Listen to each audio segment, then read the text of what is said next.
How to add game passes to your stand.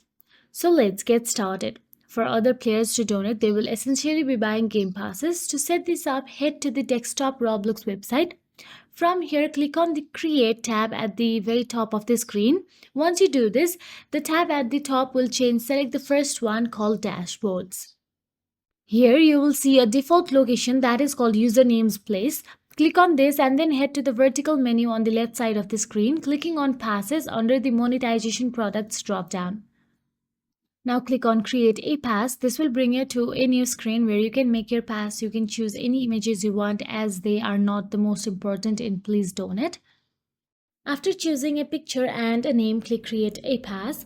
Back on the Passes menu, your Game Pass will not have an image. This is normal. Roblox will first need to approve the image you use. Now click on the Game Passes that you have just created. Head over the Cells tab and toggle the Item for Sell button. And lastly, just press Save Changes and you are done here.